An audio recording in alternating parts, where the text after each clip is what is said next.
مستند راز کاستاندا که در سال 2018 تهیه و منتشر شد، دیدگاه‌ها و تجربیات شاگردان و نزدیکان او را گردآوری کرده تا رفتارهای کاستاندا به عنوان داده‌هایی برای تحلیل ارائه شوند.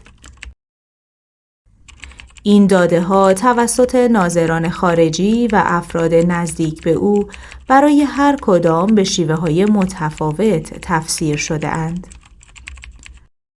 کانال راهنما با ترجمه و زیرنویس این مستند اطلاعات مربوط به استراتژی‌ها و شیوه برخورد خاص کاستاندا با هر یک از این افراد را در دسترس مبارزان قرار می‌دهد تا استراتژی‌های او به عنوان آخرین ناوال دودمان، فردی که هم رویابین بود و هم شکارچی، در قالب داده در دسترس باشد.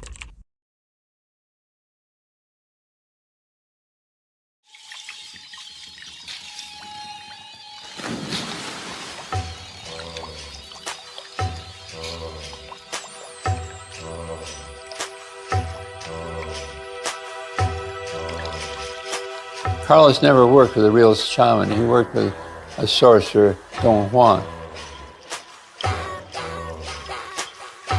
He told these incredible stories, and we asked him if he could write them down.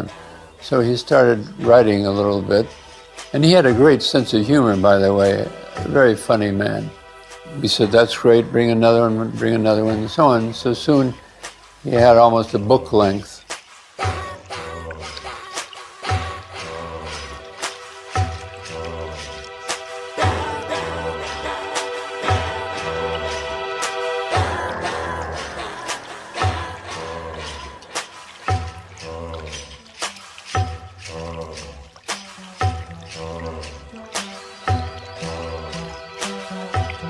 Carlos sought me out, and he said he was having trouble with his field notes. He could not figure things out, what to do. He was trying to get a doctorate, PhD at the University of California at Los Angeles. So he came at a meeting of the American Anthropological Association in San Francisco, and he had heard of a talk I had given in Berkeley at the university here. This was in the early 1960s. I had talked about reality in the upper Amazon and shamanism. The real reality that you enter with the altered state of consciousness, the ecstasy or the trance, and the other reality. And he and I arrived at an agreement that we would call one non-ordinary reality and the other ordinary reality. I had the chance to meet Carlos Castaneda for the first time in the late 1980s. And this was the time when he came to Mexico to present one of his major works, which was The Eagle's Gift. For many years he had, in a way, disappeared from public life. Of course, the auditorium was packed to the rim, about 500 people waiting to meet the legendary Carlos Castaneda. Time passed by and he didn't show up. Presenter came to the stage and said that he had had some type of impediment and that he had decided cancel the presentation. So then everybody was very disappointed, and little by little everybody drifted away from the auditorium. But there was a very small compact group of people, maybe 10 or 12 people, that decided to stay, and I was among these people. I had a kind of internal certainty that he would eventually show up. And then after this 4 or 5 hours, to our amazement, Carlos came out and he made the presentation of this book. And then when we asked him why was it that he had decided to cancel this presentation, he said that an important event had arisen when he was about to come out on stage. He had seen something in that stage, an auspicious event, an anomaly. From the sorcerer's perspective, it made him decide not give this presentation and wait to see if a second sign confirmed what he saw in the first place. That specific event was manifest in a person that was among the people in the auditorium was confirmed when that person stayed for those 4 hours, like knowing that he was going to come out. And that person was I. Well, actually, I only met Károlus Castaneda once, and that was in a seminar in San Francisco, long after he had become super famous. Now, when I went to the seminar, I found him to be very charming, very witty, very entertaining, and I was sure that I had read his book, The Art of Dreaming, before I went to the seminar. It had just been published. And I was the only one at the seminar who had read that book, so I got to ask him some questions about it. And he told us this incredible story about how his publisher reminded him that he owed them one more book. And he said, oh, several years ago I wrote a book about dreaming, but it was so wild I didn't expect anybody to believe it, so I just filed it away in the second attention. Why he didn't just put it in the safety deposit box, I don't know. Maybe this was a metaphor for a safety deposit box. But it took me a whole week of meditation to pull it out of the second attention and bring it back so it could be published. I thought, well, this is typical Castaneda overstatement and colorful language, and who knows if he believes this or not, but it makes a good story. The things he talked about were so expansive. I mean, it was like mind-blowing was a very common word that we used. Untold stories and untold marvels that the human being in his expansion of perception could manage, could do. And Károlus was very pragmatic. And after that meeting, it was about 90 minutes, he said, I am giving these practices to start these movements that will help you expand your perception in a local park, and everybody sign your name up. And I signed my name and I went that Saturday, et cetera, et cetera. And I kind of think the rest is history. He made so much sense. His logic was peerless. His reasoning was peerless. His heart was peerless. His intention. He was like nobody else I'd ever met.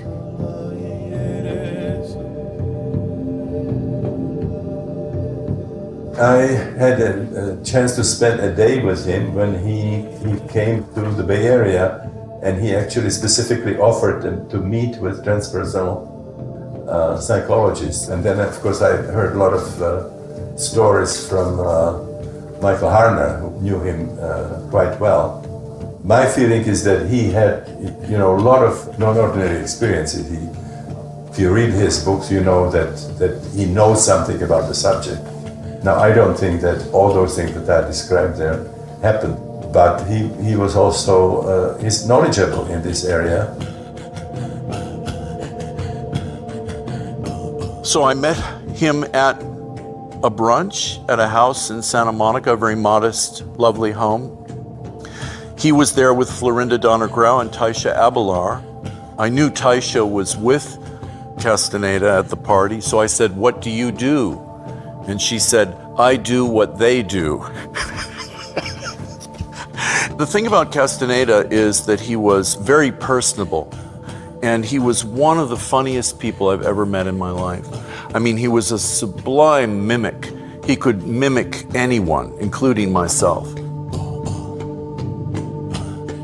Для меня это был просто личный, очень важный этап, который развил во мне, можно сказать, многие аспекты гибкости сознания и способности к восприятию. Чего-то того, что лежит за пределами физического мира. Для большинства людей, как и я понимаю, в том числе исходя из опыта своей юности и молодости, просто часто невозможно поверить, что за пределами этого материального мира есть что-то другое, тонкое, и что оно не менее реально, а может быть даже более реально, чем этот физический мир, чем весь этот социальный мир, в котором мы в своих умах постоянно крутимся. Sometimes we get lost in all of the stories, and sometimes we stay in all the stories, but to actually realize that what he achieved in his books is something each one of us can achieve. I had sat at the feet of many teachers, listened to many stories, but I didn't hear enough of how I could do it. But yet here was this man, Carlos Castaneda, who said, you can do this. You're much more than you think you are. Let me show you the way. He goes, I can open up doors. I can't walk you across those doors. You have to do that yourself. But I can open up those doors for you. That was what he did. Michael Harner, the great anthropologist, opened up the field that into these realms we've been talking about. He brought to a marvelous meeting at Esalen at 64 a young Carlos Castaneda, a graduate student. So nobody had heard of Carlos. He stole the show. This was filmed. His sheer personality and fun. He sat typically on the floor. He was so much fun, and nobody knew who he was, and told us these stories, you know, about Don Juan. And Fritz Perls got angrier and angrier because Fritz Perls doesn't believe in mysticism or occultism or anything. You know, this was authenticity. And he actually leaned down, he was sitting, and slapped Carl. He slapped him like this and said, you are leading us astray. This is all magic, blah, blah, blah. Because Carlos was telling us how he had taken this datura and put it, and suddenly he was in the bushes. And he said, there I was in the bushes. Did I fly or what? And this infuriated Fritz. Carlos had two phases of his life. The first phase, when I knew him, he was having ordinary reality experiences in Southern California and adjacent Mexico with a Yaqui sorcerer, Don Juan. There are shamans who are more focused on healing. Shamanism is about power, using the power from the other dimensions, and it's not prescribed that you should always be a healer. You have to be careful to which category the shaman belongs. Well, Castaneda was an exceptional individual. He was an extraordinary raconteur, efficient at grabbing people's attention by means of the way he related his stories, anecdotes that accompanied his life, his youth, and his meeting with Don Juan, and then he's turning towards the sorcerer's life. Not very physically appealing. He was small and short, but at the same time he had this amazing personality. Well, I was fascinated with him. I thought he was brilliant. I thought he had an incredibly lucid mind, a great joker, creating this very extraordinary environment around him that was quite magical in nature. He was a person that you never had enough of, no? You wanted to be with him all the time. You wanted to hear him all the time. He was also, at least with me, very affectionate, very loving, and at the same time he could be very confrontational. And also by means of the way he told you stories and anecdotes in his life, there was a way that he was able to move your attention to a different position. And then there, he gave you certain teachings, very penetrating in that state of mind that he constructed for you in a way. Carlos Castaneda was very poetic, a very poetic being, sometimes glossed over by people who are obsessed with, was Don Juan Matus real? Where was he from this year to this year? They completely miss the beauty of his poetry, the ethereal quality of what he was trying to convey, which is impossible to convey in words. Impossible. Carlos was a man. No, he wasn't a wall. He was a leader. He was a guru. He was a... Oh my, yes. He was an artist of shifting. He didn't have one identity. Just like if you listen to the stories of Carlos's cohorts with Florinda, Carol Tiggs, and Taisha Abelar, they all met a different Don Juan. There was Don Juan, then there was Maurice Aureliano, then there was Taisha, Abelar, John Michael Abelar. So Carlos had multiple identities. My relationship to him at different times was different. At times, it was the wise person. At times, it was the wall. At times, it was the friend. At times, it was the person that helped me with some of my personal problems. You know, it was the person that I took walks with at the middle of the night at 3 o'clock in the most absurd parks of Los Angeles. When Carlos would call us up on the phone and he'd say, hey, you know, let's go do this thing this afternoon or meet you at this restaurant. It wasn't like you knew who you would be meeting. It could be always someone different. It's difficult to put into words because there was a mood of mystery, great beauty, and theatricality. You know, I'm very theatrical. So the world of Yaqui Indian sorcery, to me, I was home, as opposed to Zen Buddhism or some other kind of discipline that in essence shared many of the same thoughts and ideas and concepts as the sorcery that Carlos Castaneda initiated me into. And Castaneda presented to me a system, a lineage that for me was just a stunning narrative that spoke to my heart. It was the path with heart for me.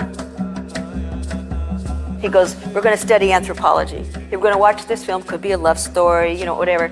And it was like, okay, he goes, this is where humanity is right now. Take note, because when you come back in 10 years, you're going to see another romantic comedy or another thriller or another mystery, and that's going to be where humanity is then. So going to films with Carlos was always an anthropological experience. But I think personally, he loved soccer. Boy, when it was soccer season, it was time to watch the games. And he loved martial arts. He really liked Jackie Chan. He really liked Jet Li. He really liked Bruce Lee. He just had collections. He was a collector. It was always interesting for me, for a man who was so out there, he always took such beautiful care of everything, of his possessions, few possessions in this world. Very respectful. He talked about himself as an old writer, 80 years old, walking around UCLA with the teachings of Don Juan, saying, this was the book that made me.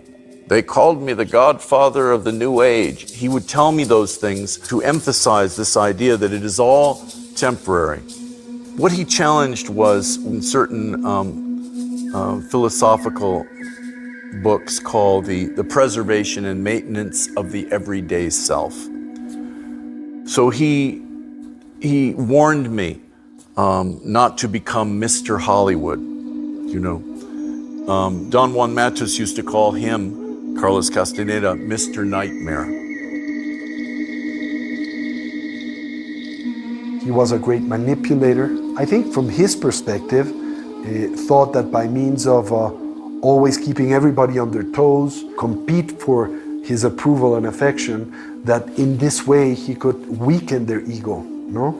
But in truth, it became with time sect-like type of behavior, where the center of attention of all these groups, very demanding and very tyrannical and also very abusive. He was never like that to me, but to the people that were always looking for attention, competing to be part of that group, he was very tyrannical.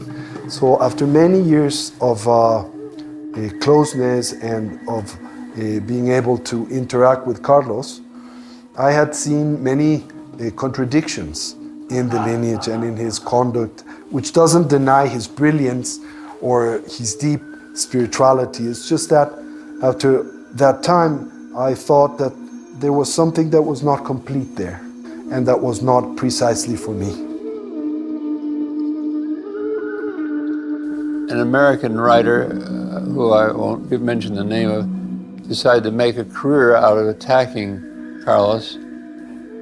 Even claimed that I'd made up the Yaqui use of datura to change consciousness, and then years later he apologized in print because finally somebody, I think a man in Switzerland, sent him this reference to this Mexican book on ethnobotany that said that in fact the Yaquis did use the datura ointment in that way.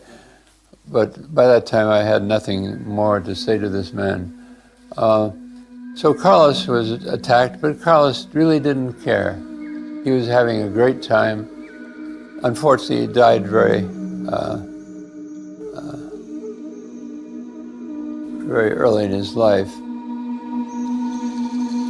One of the things that people asked me when I met him and began to spend a lot of time with him was about drugs and was I going to Mexico and having peyote? And absolutely not. You know, that period was long past with him. He felt there were other ways to open the doors of perception.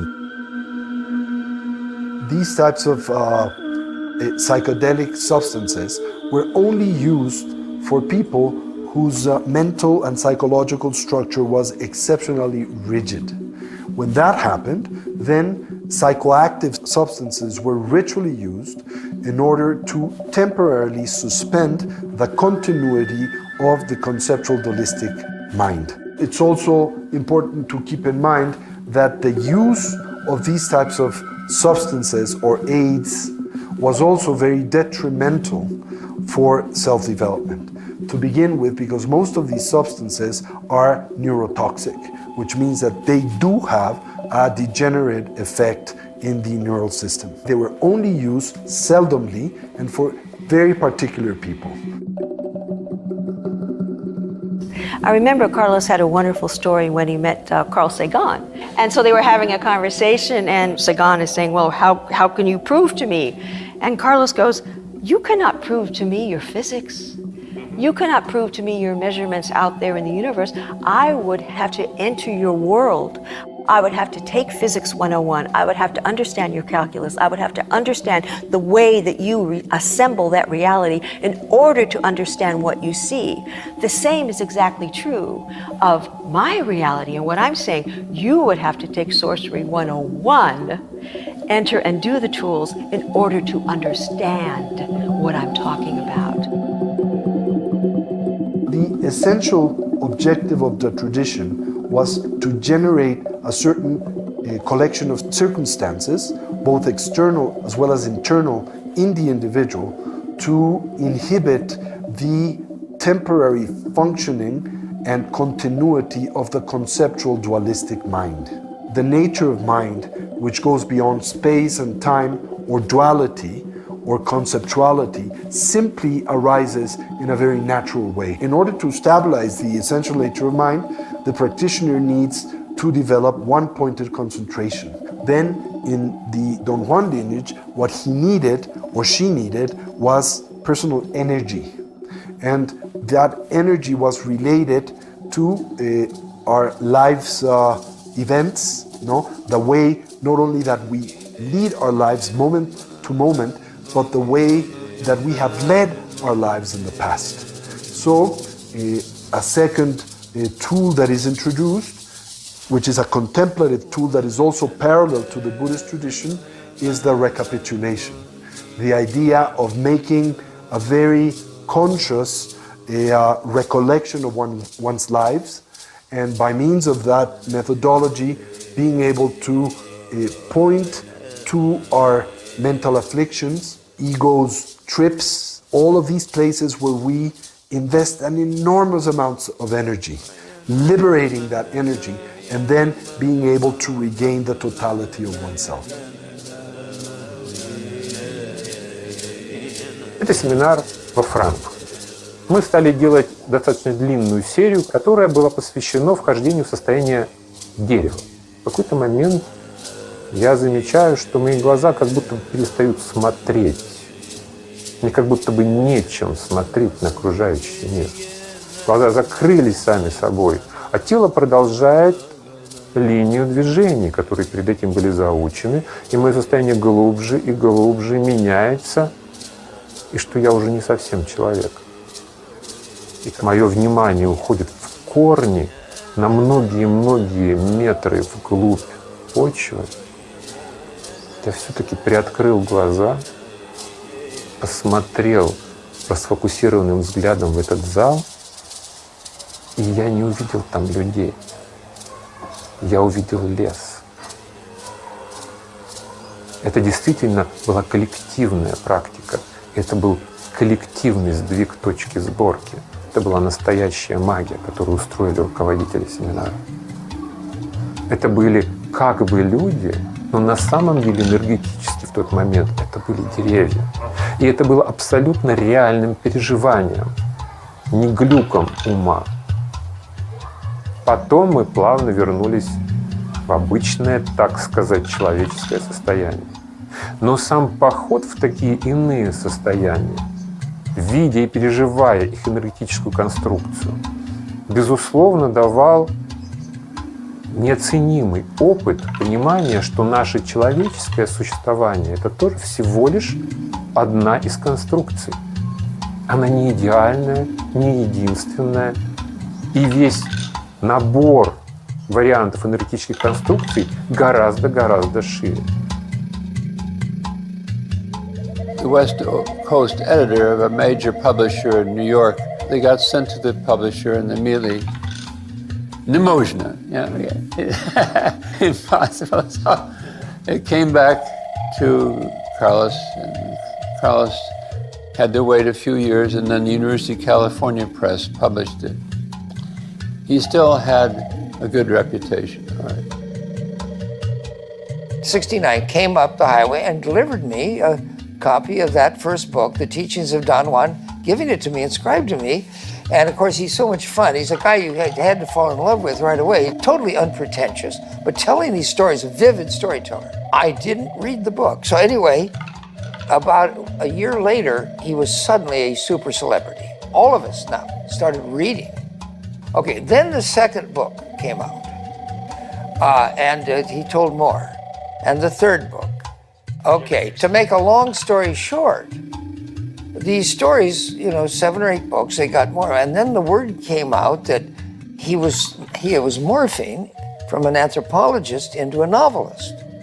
But calling himself an anthropologist, he was making it up. And then this was reinforced. Sam Keen, a philosopher and theologian, terrific, interviewed him. In their conversation, he asked Carlos, he said, all right, now the Nagual, as opposed to God, and the Nagual would be something like the divine in his cosmic dimensions or whatever it was. So in other words, the Nagual is everything in this room, but everything in the table, so God is on the table. And he said kind of yes. So some years passed, and now Don Juan is using this image in one of his books. So Sam said he had told him this, so suddenly now he was Don Juan. There were a number of critiques like this emerging, and then of course people started writing books. He kept us waiting and waiting and waiting, so the dramatic tension was arising until suddenly it was almost like a fair, like a carnival. And he comes out in the middle of the carnival and jumps up onto the stage and immediately challenges. He says, you think I'm Carlos Castaneda? How do you know? How do you know that I'm not pretending to be? At the moment, I had a negative reaction. I was saying, who is this jokester? But after a few minutes, I thought, no, he is, instead of talking about his teachings, he is presenting himself that way. He's immediately challenging what's real, what's not real, what do you perceive, what do you not perceive. And then when I realized that, I got more interested in the interview. I remember the first time I met everyone in his party, so to speak. It was Carol Tiggs and Taisha and Florinda Donner-Grau, Kylie Lundahl and Nuri Alexander, many people. And I was excited and nervous, and I ordered for dessert chocolate-covered strawberries. And when they came to me, I passed them around, just to be cordial. And I watched them go just from one person to the other. No one took any. And about 12 people later, they came back to me. Because, Castaneda was strict about what he put in his body. Carlos being the new Nawal, the one after Don Juan, he took it very seriously to still lead the ones that Don Juan had left behind, as well as the ones that he was collecting himself, his apprentices he was collecting himself. So in those early days, probably this was 1988, 1989, Carlos would have many phone conversations with me, and he says, I have to go meet the Indians, I have to go meet Nestor, I have to go meet Pablito. They're coming to Los Angeles, they're going to be staying at etc. hotel, and I'm going to be away with them for the weekend and this kind of thing. So in a way, that was my closest experience, personal experience with the older apprentices of Don Juan, etc. But you know, when I think about it, Carlos didn't have to tell me any of that stuff. It wasn't to impress me, it wasn't for any reason except that it was true. You know, he was going to meet these people, and if these people were true and real and had physical form, why wouldn't the others also? Those that belonged to his generation, I had the chance to meet and to interact with them for a long time, for many years, like with Taisha Abelard, with Florinda Donner. They're lost right now. I don't know exactly what happened when Carlos died, that they collectively committed some type of magical suicide act, something of that nature. But I was also able to meet some of the members of the Indian ancient group of Castaneda, like Doña Soledad. I was able to also meet her and to establish a personal relationship for many years. To begin with, these were Mexicans, so they shared many elements of our culture. They were more related to the indigenous cultures of Mexico, so the way of interpreting the sorcerer's path was more traditional. Then Doña Soledad was not only a great sorceress, she was a great healer. So she was a shaman woman in her own right. She was also a great stalker. She was a teacher of theater at the National Autonomous University of Mexico, accomplished actress, also a very powerful woman. Through her, I was able to meet some of the other members of this group, like Pablito and others, no?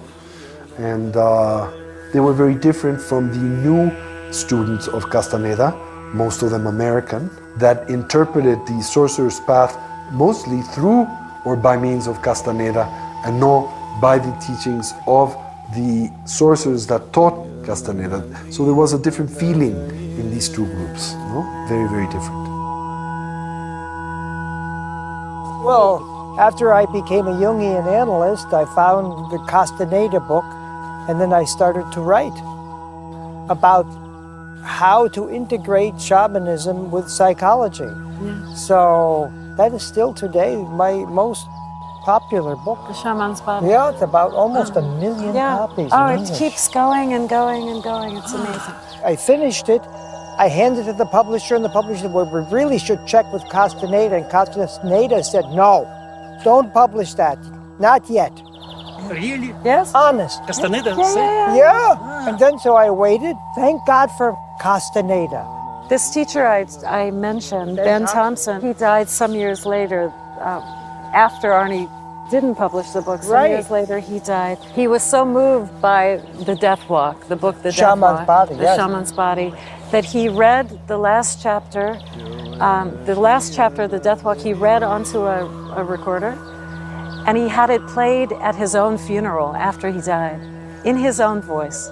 I moved around, I opened the door, I found the manuscript, I walked to Arnie, I said, now you have to publish this. You reworked it, and then it came out.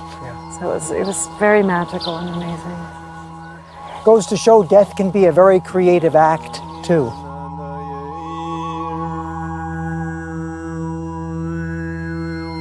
He could send energy to people. He had a great sense of wanting to help people. He wanted to free people. He wanted to free them, open up their own doors of perception. He would say, I'm going to send you a ball of energy, and you would feel it. He could do that. He could establish long-term dreams.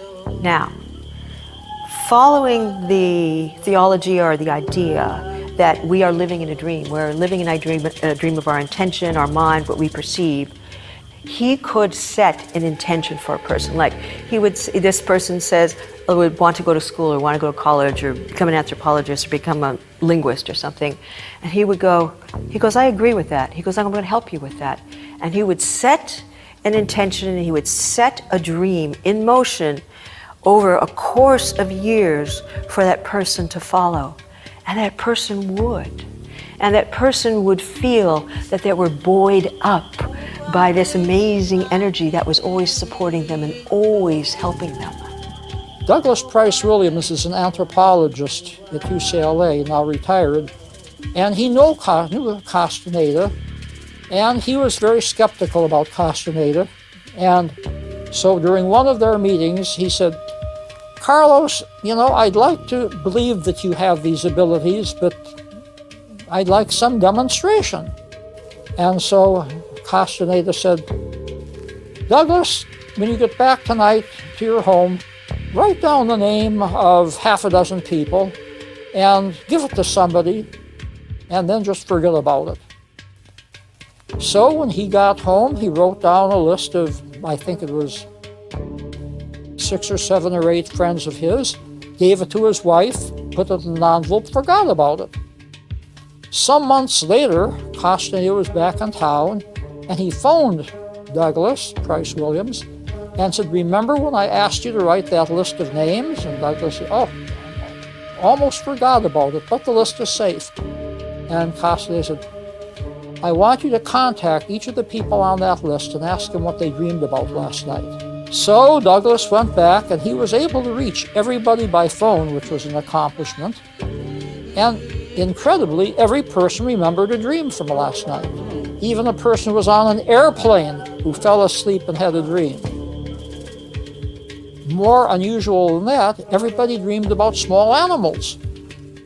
Carlos Castaneda received this news very casually. He said, well, you see, I sent my power animals into their dreams without even knowing their names. Now, that's something that no magician could do that I know of. In the sorcerer's way, it's a lot of tricks, a lot of particular circumstances that are designed by the teacher to inhibit the temporary continuity of the dualistic conceptual mind. And when this happens, then the teacher is able to point at the basic nature of mind, and with that allow the practitioner to recognize and stabilize. In this tradition, that's called stalking. And another methodology that is used, that's also parallel to other wisdom and contemplative traditions of the world, and only finds, I would say, the same parallel in Buddhism and the Indian traditions of Mexico, is dreaming, lucid dreaming, no?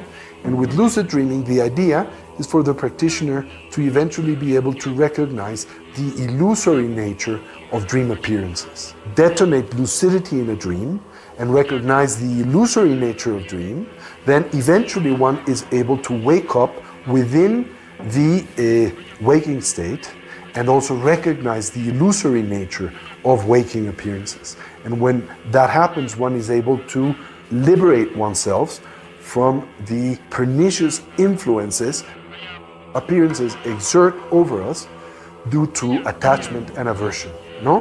Which basically arise from ignorance and the dualistic conceptual mind. In the middle of the night, maybe around 2 or 3, and you go, okay, yes, I'll be over in 10 minutes, okay, sure. He had a little truck, a little brown truck, a little beige truck. He was drive, and it's just like you're barely watching anything, but you're going to these places. And we went to this one place, I loved it. He would say, this is where Carol Tiggs comes to dance. And it was a very lively little dance hall, had a big open door, there was music coming out of it, and bright light, and happy music, and lots of people. And he goes, we parked the truck right out front, and we could look inside. He goes, look at all of that. You could see the band and everything, and it was great. And he goes, look at the sign, and it said Virginia's. It was great. And then he would drive us around the neighborhood, and he goes, this is where Carol Tiggs lived in this apartment, and there just happened to be a light on in the window, and there was a shadow of a person who knows, walking by, I don't know, you know, just shadow of a person. And he goes, oh, look, there's Carol's cat. And then he'd drive us back to home and everything.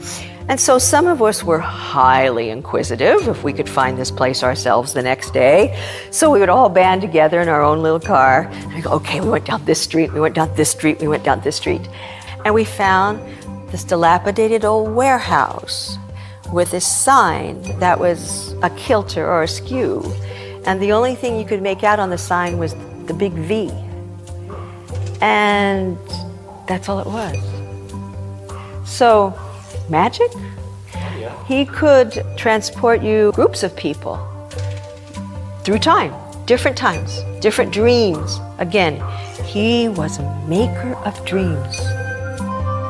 He was talking about dreamers and stalkers and people finding their hands in dreams. I was a complete failure. But my mind was telling me that, you see. I had found Castaneda. I spent 10 years with him. I sat on the bench in Tula that he and Don Juan did when they met the Death Defier. I mean, what part of that is not dreaming, you see? So the idea that you can only dream in some esoteric world, you have failed as an energetic being if you can't find your hands in a dream or fly. No, it's absurd. You dream awake, you see. You dream in the waking world. Don Juan said to Castaneda, you're always asking me about the unknown. The unknown is here. He said the first attention is made from what's thrown away in the second attention.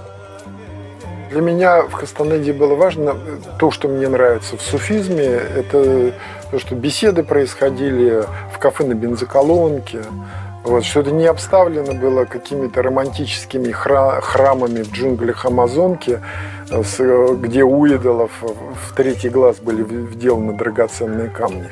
Вот, в этом смысле Кастанеда для меня очень близок, потому что это происходит вот оно здесь. Вот это могло быть в этой закусочной, он мог сидеть на этой скамейке. И вот это вот сочетание высокого и настоящего, потому что есть какая-то идея, мифология, что ничего хорошего здесь произойти не может в Москве. Это надо вот обязательно куда-то поехать, далеко забраться, там какие-то горы, Гималаи, обойти Кайласу, и тогда что-то может произойти. Castaneda's lineage belongs to an ancient lineage of sorcerers that had the opportunity of recognizing the essential nature of mind, such as what happens in, for instance, Mahamudra or Dzogchen in the Tibetan tradition. But I think what was lacking in that lineage is the whole method of compassion and love. I don't think they adjusted to the Buddhist ideal of the Bodhisattva. They were more people of power, which doesn't mean that they didn't have knowledge or wisdom, but they lacked this element that provided an imbalance in their personality or an imbalance in their self-development, I think. In one of his books, he's visiting Don Juan in Mexico. Don Juan says to Carlos Castaneda, when you go back to Los Angeles, I can make a list of everything you're going to do, who you're going to see, every thought that you're going to have. He said, it may be a long list, but I can make that list and leave nothing out. You cannot do the same with me. When you get back to Los Angeles, there's no possible way you could write down one thing that has anything to do with what I am going to do, or energetically, or literally, or in any other way. So that was my relationship to Carlos Castaneda. He really knew me inside and out. He knew me cold, but I knew nothing about what he did during the day or at night. Nothing. I think it's one of the reasons my acceptance of that, my acquiescence of that, was one of the reasons why I was able to stay for 10 years. Because many people came in and out of Carlos's orbit, and they didn't stay. It was difficult. And many of the men were competitive with him. That's how men are raised. To overthrow father, to kill father, to insult father, or to go beyond father, to excel in a way that father couldn't, you see. And I was never competitive because that was absurd. Well, I think he was somebody that was always looking to make sense of his childhood. He had a difficult, a very painful childhood, and it took him all of his life to, I think, come to terms with that part of his life. But with stories that evoked that sadness, that transformed it also in a very extraordinary way. He would tell you stories for hours on end about his life, no? And with those stories, he was able to drive certain points very deeply into your personality. So we would spend sometimes days and days walking around different places in Mexico City, and he would, tell you stories about all these places and how he was there with Don Juan or some of the members of his lineage and what happened in these places with a great sense of humor. Is Don Juan real or not? The most important question for me is he was real for Carlos Castaneda. And as we know about reality, there's not one reality for everybody. There's an individual reality assembled by each and every person. So, was Don Juan real for me? He was real for me because he was real for Castaneda. I love what Castaneda said because Castaneda had been in the throes of all this controversy for so many years, and there were so many levels of it. And he says, does it really matter if he was real or not? The point is, this work that I'm showing you isn't mine. It came from somebody, it came from a lineage, it came from a tradition, and the work works. You prove that to yourself by doing the work. Don't listen to the stories. If this work works for you, it becomes your reality. Don Juan is real for you, I'm real for you, I'm your teacher. If it doesn't work for you, go find somebody else. When I was a small kid, 7 years old, my father, who was an engineer, had a construction project in the city of Tula, which was the city of Don Juan, the village where Don Juan and his lineage lived most part of the year. He used to accompany my father to this place, and we used to go to this very small fonda or little restaurant that was near the park in the square city of Tula. I remember very well that there was this man who was very skinny, but at the same time very strong, who used to look at me in a very strange way. When I was coming out, this man that looked at me in a very strange, very penetrating way rushed behind me, and then he hit me very hard in my back. So I was very shocked.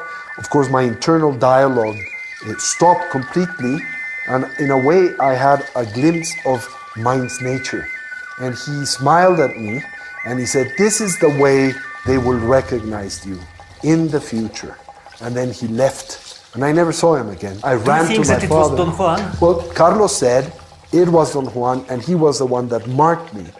And that was the sign that he saw that afternoon in that auditorium. And it took many years for me to later on find out that in that lineage, there was a famous Nahual who was called Luján. He lived in the late 18th century, and he was Chinese, and he was a monk from the Shaolin tradition that had come to Mexico during the great migration of Chinese to the West, and then he had arrived in northern Mexico, and there he met a famous Nahual, and then he was trapped and initiated into that lineage, and a fusion between the Shaolin Buddhist tradition and the Indian tradition was set in that lineage. So that's what explains my dual roots, you could say, both in Buddhism as well as in the in that tradition. No, I think it was present in the lineage from ancient times. Yeah, at least from the late 18th century. Because of this Nahual, there was a very important figure of that lineage called Luján. Obviously had to be somebody back in the beginning, almost certainly. But as it developed over these 8 books, no, it was metaphysical bullshit. You could say that Don Juan is Carlos's cultural construct. There are many Don Juans packed into him. You know, I had this similar experience at Golf in the Kingdom. It's 45 years it's been selling, this book. And it's translated now 2 years ago into Turkish and the constant languages. And so there was something called the Shiva Siren Society based on the protagonist. So then the big debate started. Well, Murphy based that on somebody. So I would be asked, well, you based it on, I said, no, I made it all up. But I said, I know there were seeds of it planted by me watching Ben Hogan practice. He was a great golfer, and he would practice in such a way that he put everyone in trance. So that was a little seed. So I said this to some people, and so the word went around pretty soon now that, oh, Shiva Sirens was really Ben Hogan. So then I had to say, no, wait a minute, everybody. All I said was there was a little influence. So there was finally a split in the Shiva Siren Society between those who thought I just, for whatever weird reasons, I didn't want to say who the model was, and others who said, no, he made the whole thing up. The power of imaginative constructions to take on a life of their own. Like, for example, with my book, there are people who dream about Shiva Sirens. And then I started getting letters, I promise you, of people who had sightings as of a luminous figure they thought was Shiva Sirens. I swear to God, this is true. So in other words, an author can write a character, particularly in this zone, like Carlus did. So I feel I've experienced enough through my own book to know how you can get trapped, and the author should be straight about this. But when you're writing this kind of literature, like, say, Golf in the Kingdom or like Carlus, you're in a zone where people are very vulnerable. So you're playing to a human need and also a weakness. So we should be able to live with our imaginative constructions and see them for what they are and not say they're actually physical people like this. We know that Carlos's name was written as the author of a lot of those books. And I hope nobody finds it sacrilege for me to say that those books were written also in collaboration with the women. And Carlos would have a joke. He goes, I'm their chauffeur. They run everything. Where we are in culture right now, in order to get this message across, having a male author is going to get more attention. From what I experienced, I think he used women. I don't think he was able to really love them. But nothing in life is black and white.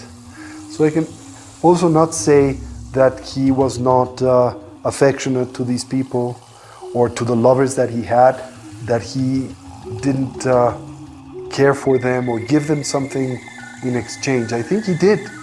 But it is true that he also used these people for his own sexual pleasure or the confirmation of his own ego. And most of these women didn't get or didn't receive great benefit from that relationship. I think they were hurt more than they were benefited.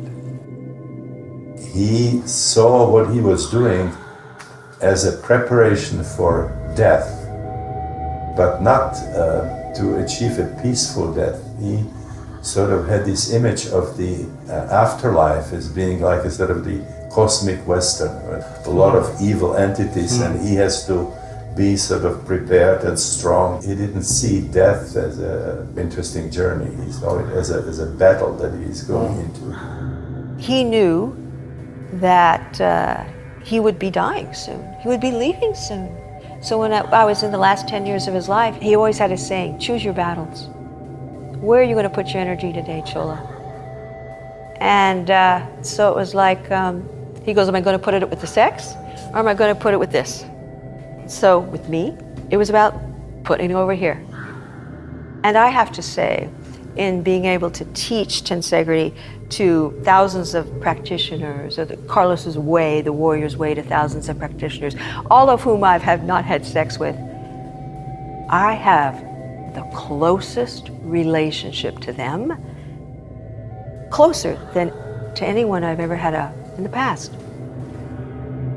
Husbands, love, culturally, socially defined.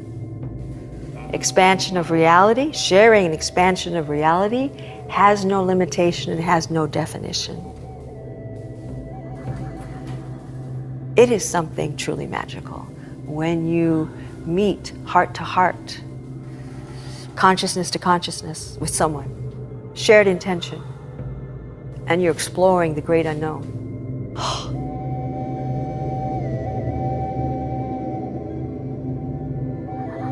But now Kárlós entered another phase. He entered a phase of his dream period. He decided to live his life within the framework of non-ordinary reality.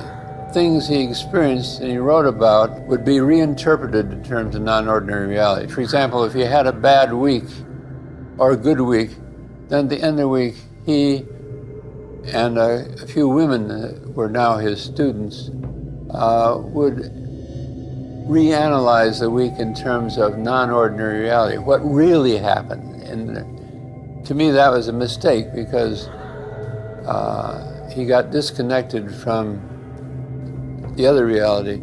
So he wrote a number of books which got him into trouble because people could see the similarity of those books to things they'd read elsewhere. He was reinterpreting those things that he'd read elsewhere and discovering the non-ordinary aspect of it. The third book was actually taken from his doctoral dissertation.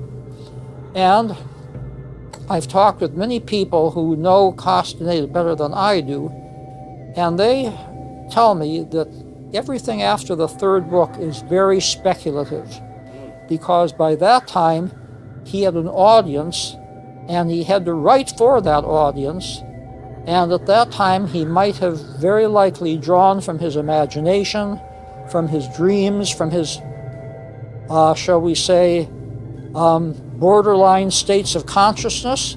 He might actually have believed what he was writing, but in terms of consensual support, it's suspect. I do think that the lineage of Castaneda was unique. There's no other sorcerer's lineage that speaks in the way that he speaks. I do think, and I know that there are many other lineages of sorcerers in Mexico and Latin America, but none that have that wisdom structure that he generated and constructed for the tradition based on his own education. Based on several factors. The first one is this particular influence that the Buddhist tradition had on the lineage early on. I think that particular addition to the tradition transformed it in its structure and in its outlook in many ways. The second element was that it was a tradition that little by little immigrated into the modern urban environment. Is often the case, kept in rural, indigenous environments. It came to the cities, it came to Mexico City, gravitated on a collection of individuals that were of not Indian stock, but mestizos and more of European influence. It was also presented to a collection of people that had a modern outlook on life, that were educated, at least this was the case in the 20th century, by people like the predecessor of Nahual Don Juan, Nahual Julián, and then by Don Juan himself, and then by Castaneda. So it was a lineage enriched, I think, by the philosophical traditions of the West and also of those of the East. I wouldn't say that he plagiarized these traditions. I just think that he was in perpetual dialogue with this tradition that enriched his language, his outlook, his way of presenting this ancient knowledge. But on the other part, it is also true that I think, at least in the end, this became an element of disruption. Little by little, drove this group of people out of focus. It made them lose their roots, which was not intended to do from the beginning. In every tradition, including Buddhism, including our own, there was a shift of sorceric power, or the reason or the motivation of sorceric power was, at the beginning, we call it the old seers of our line, was to gain power to command external things. We could command the wind, the rain, the trees, etc., the floods. We could command other people. That was what old seers were about. There was a shift to new seers. New seers are only about commanding themselves, cleaning the ego, becoming enlightened, if you want to use that term. It is interesting to question if the old seers became enlightened in the same way. Because as our tradition tells the story, the old seers were not necessarily so keen on cleaning their egos. They wanted power. They wanted manipulation. They wanted, whereas the new seers, no, we're not about outside. We're about changing the inside. And we affect other people because you change the inside and people notice. You change your being, people notice. They go, you're different. How are you different? I kind of like who you are. How come you don't judge me? How come I can talk to you about anything? That was one of the paradoxes of being a student of Carlos Castaneda. What he was trying to impart to you is that you must have tremendous discipline, tremendous sobriety to even begin to walk in the direction of the things he was discussing. But on the other hand, you needed to have a lightness of spirit, not a meagerness of spirit. You needed to walk very lightly and not take oneself so seriously. Видя, что такое эта традиция, нужно понимать, что туда никогда не пускали учеников, которые сами чего-то хотят. Туда не брали любопытствующих. Об этом нужно очень точно помнить. И в книгах, которые написал Кастанеда, это очень хорошо сказано. Они отбирали тех, кто с их точки зрения был подходящим, причем еще под конкретное место в конкретной партии. Поэтому такая-то особенная традиция, она стоит очень в стороне от всех других линий практик, но которая интересным образом дошла до нашего времени и позволяет нам пережить что-то совсем другое, чем есть в других традициях, которые нам сейчас доступны. There is a movement that is related to the organization that at the last part of his life he set up, Clear Green. No? So some people have been able to participate in the different tensegrity seminars that this organization sets up all over the world, and particularly in the United States.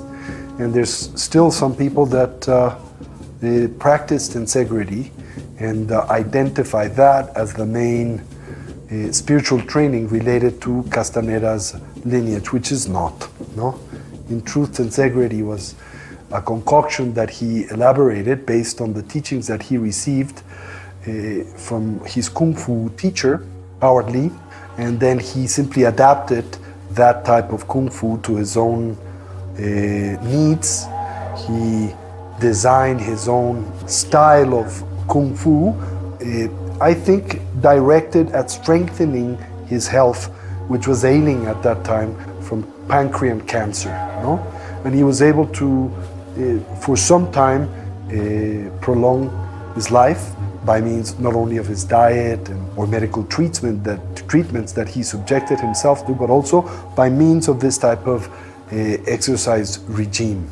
But it is very important to keep in mind that this is not an Indian tradition, as he claims. This was basically, there's no Indian that knows tensegrity at all, no?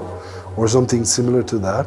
This was basically an adaptation of Carlos of Kung Fu.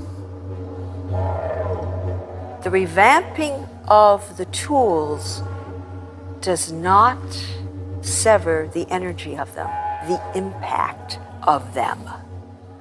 This is what I found so amazing, is no, I'm not going to go in the riverbed and I'm not going to use the mirror or something like what Don Juan did with Carlos. I mean, even that was generations before, 40, 50, 60, 80 years before now. That was that generation. We're not going to do that. We're going to do these other modern tools which help us expand, which help us see what invisible helpers, open us up to other beings out there in the world. Each one of those tools had energy in them. And I know that if, the business of Clear Green, or if the things that we are presenting, we have to stay in the energy, because it's the energy that moves people. It's the energy of the lineage, which when you go to any event which we present, or anybody else presents it in the name of Carlos Castaneda, who's been trained with Clear Green or from this line, the lineage is present. The lineage agrees to the changes. The lineage comes. They're invited to every party.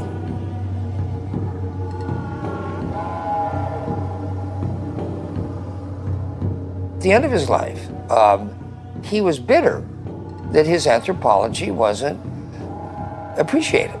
Well, I have to say the reason is he should have said to everybody that first book was authentic, because that first book, he had said that to us 5 years before. I believe that, I totally believe he was. But then he became a novelist, and a lot of these Latin American novelists, magical realism. He was a wonderful writer of magical realism. If he had told the world that, he would have been celebrated twice for being an incredible breakthrough anthropologist and a wonderful novelist. Instead, he's deemed to be a fraud because he didn't tell us the difference. I think his teachings are definitely a great gift for the modern times, especially if you read his books. You will find incredible jewels. I think he was one of the most important writers of his generation. I compare him to Rulfo, Octavio Paz, like Carlos Fuentes, Gabriel Garcia Marquez. He would have been considered as one of the great magical realist writers of his generation, no? But since he always said that his writings were real, then he could not be considered in that category, you could say. For sure, there are many elements in his writings that are completely real, and others that are novel, no? That are fictional. Копают землю и потом раз, и порвали кабель. И вот этот кабель вот так вот вынимают наружу, а там зеленый провод, красный, желтый, в полосочку, такой, сякой, множество разных проводов. То есть сам Кастанеда, он целостный, как некий такой кабель, по которому идут энергии. Но если как бы вот этот срез рассматривать, то там так много всего хорошего, и поэтического, и моральные какие-то есть моменты правильные, какие-то неправильные. То есть каждый человек может на этом, как на оселке, себя заточить. Я видел, что хорошие люди становились лучше, плохие хуже. Он просто дает вот эти провода с энергиями, и ты можешь подключиться и стать таким забавным и веселым, как Карлос. И этого уже достаточно. Или можешь стать таким отчаянным и безбашенным, как Карлос. Ну, для исследователя, для этнографа, может быть, это тоже важно.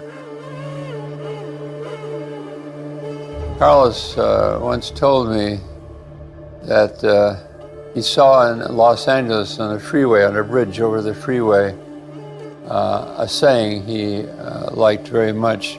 Death is the greatest journey of all. That is why they save it for last. I always tell people, and maybe you have to be sensitive, close your eyes, try to get to a silent space, do it with movement, do it with meditation, I don't care how you do it. Call your grandfather, call your dead grandfather. See if you can find him somewhere in the ethos. You won't, or if you do, his being, his energy will be this small. Do the same thing, call Carlos. His energy is like an umbrella. It comes and it will cover you like an umbrella, like a mushroom. That's how Carlos is right now. What I took from Castaneda was how do we hold discipline and sobriety and this rush towards selflessness with poetry and wonder? And it's beyond doctoral studies. It's beyond the revenge of the practitioners. It's beyond gossip and hearsay, and it's beyond blind allegiance. He organized wonder for me. You know what I mean? He organized mystery for me. I played piano when I was a boy, and classical piano, and you had to practice before you could play the simplest etude. An etude, that's what you worked toward, because there was some mystery, some beauty that you couldn't express to anyone, and you felt you were the only one who really saw or heard that beauty. But before you could do it, you had to practice. You had to practice. You needed discipline. So that's what he showed me, you know. How does one get to that point where one can begin to perceive that this is a dream? So I don't put down Castaneda completely. I think that he certainly probably did have some unique powers. One has to be a little bit skeptical about accepting everything that he writes about as being literally true.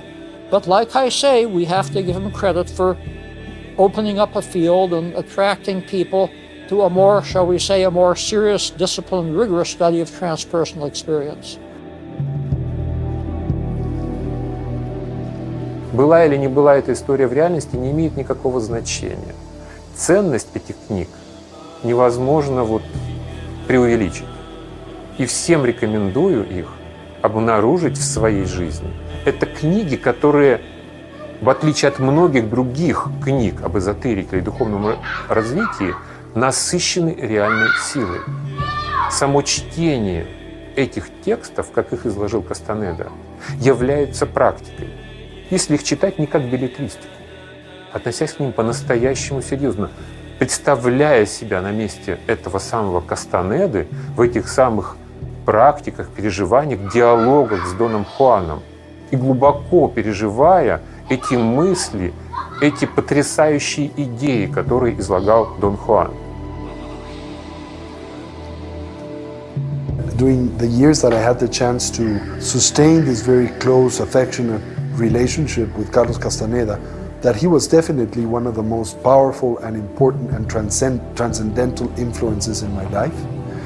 That it was because of him and his personality and the way that he was able to influence my life that I was very much able to understand many aspects of Tibetan Buddhism that I think I wouldn't have been able to understand that deeply and directly without his help. So he was a very powerful and positive influence in my life, and I was very lucky not to imitate the negative aspects of his own personality and his own neurotic conduct, and I was able to only extract the positive elements, which were many also.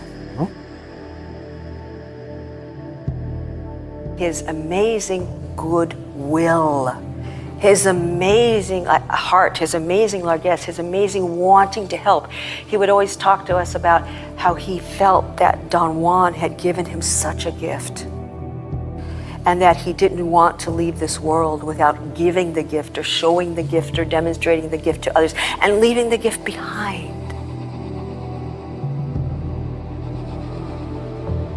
But anyway, he was a very misunderstood man, but he also did not attempt to defend himself. He was just doing his thing. He had his effect. What he did was not teach anybody about shamanism, really. What he did was surprise a lot of people.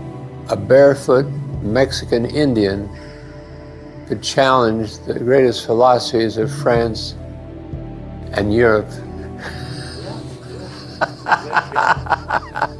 And that was the kind of joke that Carlos liked.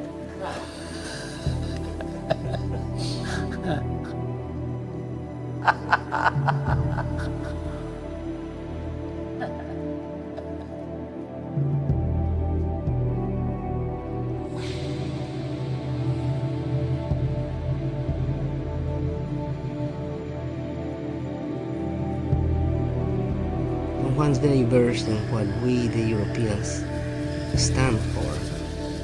He's not handicapped in that sense. He makes use. He's a warrior, and he makes use of his. He sets his life as in a strategic game.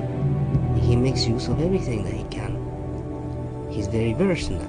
My effort to make sense of his world is it's my own way of, let's say, paying back to him for this grand opportunity.